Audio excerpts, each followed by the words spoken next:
Merhaba, bugün bize gönderdiğiniz kaynakları şöyle bir mercek altına alıyoruz. Konumuz Kaley Cuoco ve Sam Claflin'in başrollerini paylaştığı yeni mini dizi Vanished. MGM Plus'ta yayınlanan dizi evet. Aynen. Elimizde dizice dair yani taban tabana zıt yorumlar içeren bir dizi eleştiri var. 4 bölümlük bir gerilim bu. Evet. Fransa'da erkek arkadaşı gizemli bir şekilde ortadan kaybolan bir arkeoloğun hikayesi.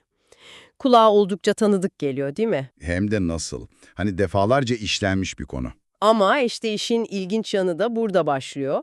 Eleştirmenler bu diziyi aynı anda hem sürükleyici ve zekice kurgulanmış hem de büyük bir hayal kırıklığı olarak nitelendiriyor. Bu çok ilginç. Bu çelişkiyi kaynaklarınızdaki detaylara inerek aydınlatmaya çalışacağız.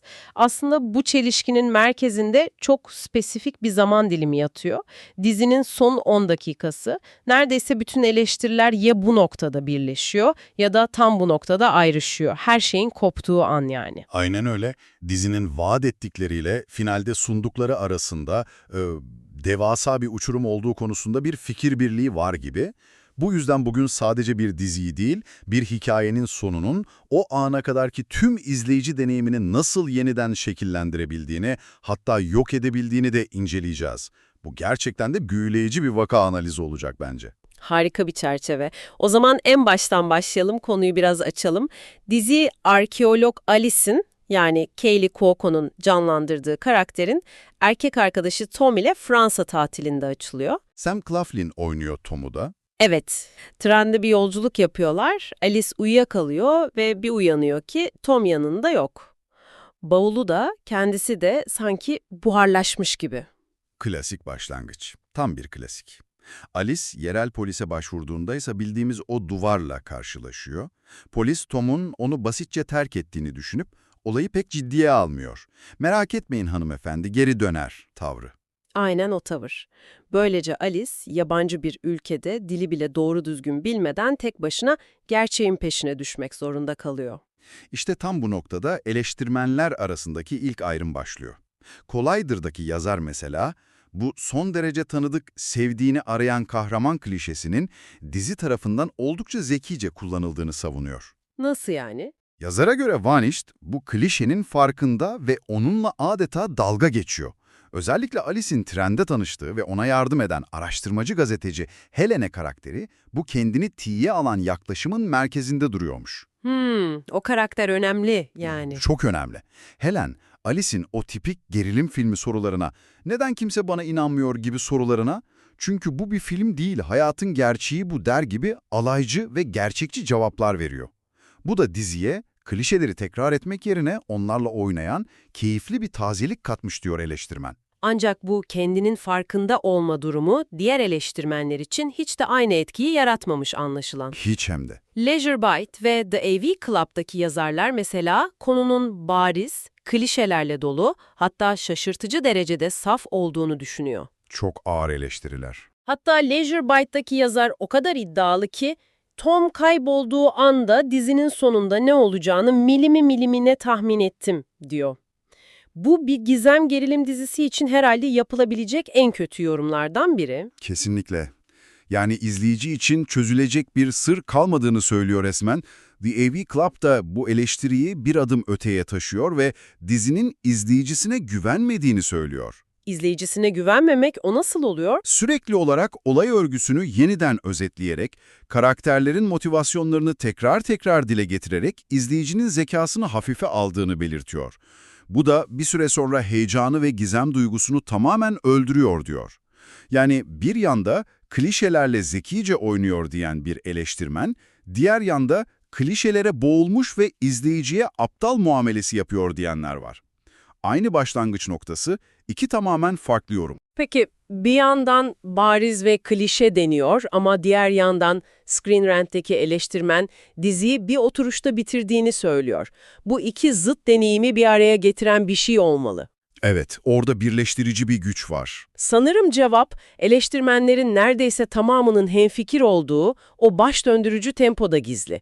Screen Rant, dizinin amansız bir hıza sahip olduğunu ve bu sayede izleyiciyi bir sonraki bölüme geçmeye adeta zorladığını söylüyor.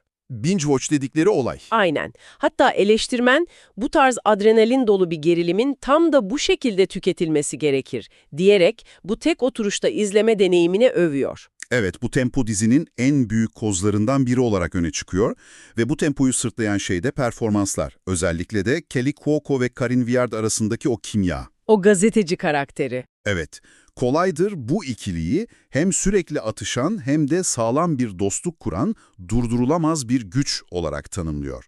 Bir yanda panik içinde ne yapacağını bilmeyen Amerikalı Alice, diğer yanda her şeyi görmüş geçirmiş alaycı Fransız gazeteci Helen. Bu zıtlık dizinin en keyifli anlarını yaratıyor. Screen Rant de sanırım aynı fikirdeydi. Kesinlikle. O da bu dinamiğin dizideki en etkili ve inandırıcı ilişki olduğunu vurguluyor. Yani Alice ve Tom arasındaki aşktan çok bu iki kadının mecburi ortaklığı hikayenin motoru haline geliyor. Ve tabii bir de finale kadar olan o zekice kurgulanmış ters köşeler var. İşte burası işlerin gerçekten ilginçleştiği yer. Evet, o meşhur finale gelene kadar. Collider'daki eleştiri bu konuda çok net.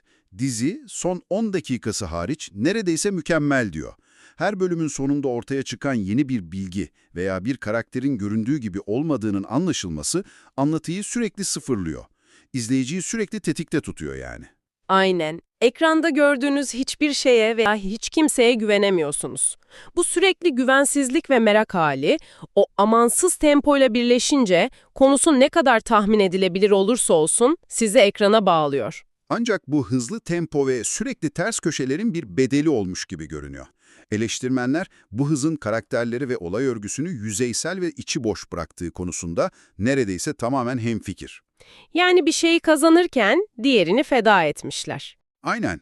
Sanki motor o kadar hızlı çalışıyor ki kaportanın altını yani karakterlerin iç dünyasını görmeye pek vaktimiz olmuyor. Özellikle The AV Club'ın Alice karakteriyle ilgili yaptığı The Flight Attendant karşılaştırması çok yerinde bence. Evet, o karşılaştırma durumu çok iyi özetliyor aslında. Cuoco'nun bir önceki başarılı dizisi The Flight Attendant'ta canlandırdığı Cassie karakterinin ailesini, alkolizmle mücadelesini, travmalarını, kısacası onu o kaotik insan yapan her şeyi biliyorduk. Bir geçmişi vardı karakterin. Tabii, aldığı her mantıksız kararın arkasında bir sebep, bir geçmiş vardı. Oysa Vanish dizisindeki Alice hakkında ne biliyoruz? Arkeolog olması ve Tom'u çok sevmesi dışında neredeyse hiçbir şey. Bu da o bağ kurmayı zorlaştırıyor. Kesinlikle. Bu derinlik eksikliği onun neden 4 yıldır birlikte olduğu bir adam için kendini Marsilya'nın tehlikeli sokaklarına attığını tam olarak anlamamızı engelliyor. Motivasyonu havada kalıyor. Ve bu yüzeysellik sadece Alice'le sınırlı değil. Tüm yapıya yayılmış durumda. Screen Rant, dizideki kötü adamları sıradan, klişe ve hiçbir özelliği olmayan tipler olarak tanımlıyor. Yani korkutmuyorlar bile. Aynen. İyi bir suç geriliminin en önemli unsurlarından biri sizi gerçekten korkutan, zeki ve karizmatik bir kötü karakterdir. Burada ise karşımıza çıkanlar herhangi bir filmde görebileceğiniz amacı belirsiz, standart suçlular. Bu da Alice'in hiçbir zaman gerçekten büyük bir tehlikede olduğu hissiyatını yaratamıyor. Risk hissi olmayınca gerilim de düşüyor haliyle. Bu durum Alice ve Tom arasındaki ilişkiye de yansımış. Neredeyse tüm kaynaklar Cuoco ile Claflin arasındaki kimyanın zayıf olduğundan bahsediyor. O büyük aşkı hissedemiyoruz yani. Geçmiyor seyirciye, sadece birkaç mutlu anı gösteren kısa sahneyle onların büyük aşkına inanmamız bekleniyor. Hal böyle olunca Alice'in tüm bu maceraya atılmasının temelindeki o büyük aşk hikayesi de inandırıcılığını yitiriyor. Hatta bu sığlık mekan kullanımına kadar sirayet etmiş. Screen Rant diyor ki, dizi Marsilya gibi karakteristik ve canlı bir şehirde geçmesine rağmen bu mekanı sadece güzel bir arka plan, bir kartpostal gibi kullanıyor. Yani hikaye başka bir şehirde geçse de fark etmezdi. Hiçbir şey değişmezdi diyor. Alice'in Fransızca bilmemesi dışında şehrin kültürü, dokusu, atmosferi hikayenin bir parçası olamıyor. Tüm bunlar birleştiğinde karşımızda hızlı, heyecanlı ama ruhu olmayan bir yapı çıkıyor. İşte Tüm bu artılar ve eksiler bizi o kaçınılmaz sona, dizinin en çok tartışılan ve eleştirmenleri adeta ikiye bölen o meşhur finaline getiriyor. O son 10 dakika.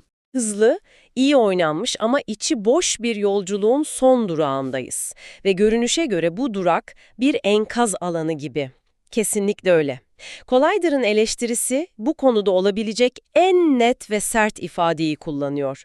Son 10 dakika dizinin başarmaya çalıştığı her şeyi baltalıyor. Bu kadar net. Evet.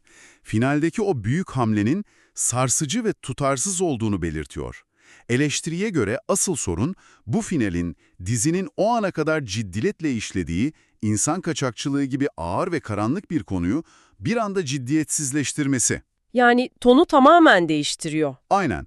Sanki 3,5 bölüm boyunca bir drama gerilim izlerken son 10 dakikada biri kanalı değiştirip absürt bir komedi açmış gibi. Bu ani ton değişimi eleştirmene göre hikayeye ve işlediği hassas konulara karşı büyük bir saygısızlık. Yani dizi kendi kurduğu dünyayı, kendi ciddiyetini kendi elleriyle yok etmiş. Bu durum dizinin belki de yapmaya çalıştığı feminist bir yorum, kara komedi veya şok etkisi yaratma gibi tüm potansiyel amaçları da boşa çıkarıyor ve izleyicinin ağzında acı bir tat bırakıyor. Ki bu acı tat puanlara da yansımış. Evet, orası çok çarpıcı. Collider tüm bu sert eleştirilere rağmen yolculuğun hatırına diziye 10 üzerinden 7 veriyor. Ama Screen Rant 10 üzerinden 5, Leisure Bites ise 5 üzerinden sadece 2 vererek diziyi vasat ve zaman kaybı olarak nitelendiriyor. Bu puan farkı aslında eleştirmenlerin iki farklı dizi izlediği gerçeğini ortaya koyuyor. Son 10 dakikadan önceki Vanished ve sonraki Vanished iki ayrı dizi gibi resmen. Aynen.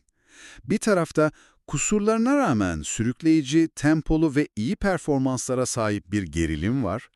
Diğer tarafta ise kendi ağırlığını taşıyamayan, vaatlerini yerine getiremeyen ve en sonunda izleyicisine ihanet ettiğini hissettiren tutarsız bir son var.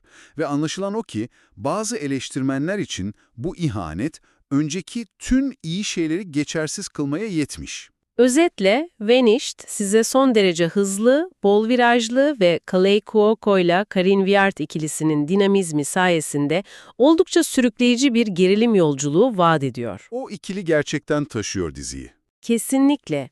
Finale kadar olan akıllıca kurgusu ve ters köşeleriyle sizi koltuğunuza bağlıyor. Ama bu yolculuğun sonunda sizi bekleyen durak sadece tatmin etmeyen değil, aynı zamanda ona kadarki tüm yolculuğu sorgulatan, hatta rahatsız eden bir yer. Burada asıl önemli soru şu bence, bir eserin çok büyük bir kısmı başarılı olsa bile, sonundaki tek bir hatalı karar tüm deneyimi retroaktif olarak yani geriye dönük olarak geçersiz kılabilir mi? Güzel soru. Vanished hakkındaki bu eleştiriler, bir hikayenin sonunun, o hikayenin tamamı üzerindeki ezici gücünü ve etkisini gösteriyor. Başarılı bir başlangıç ve gelişme, tatmin etmeyen bir sonucu kurtarmaya her zaman yetmiyor. Hatta bazen o iyi başlangıç, kötü sonun yarattığı hayal kırıklığını daha da derinleştiriyor. Ve bu da sizi kaçınılmaz olarak şu düşünceye itiyor. Bir hikayede yolculuk mu daha önemlidir, yoksa varış noktası mı? Vanished örneğinde yolculuk ne kadar heyecanlı, ne kadar adrenalin dolu olursa olsun, varış noktasının tüm güzel anıları silip süpürebileceğini görüyoruz. Peki sizce harika bir yolculuk kötü bir sonu affettirebilir mi? Yoksa vardığınız yer kötüyse yol boyunca gördüğünüz tüm manzaraların bir anlamı kalmaz mı?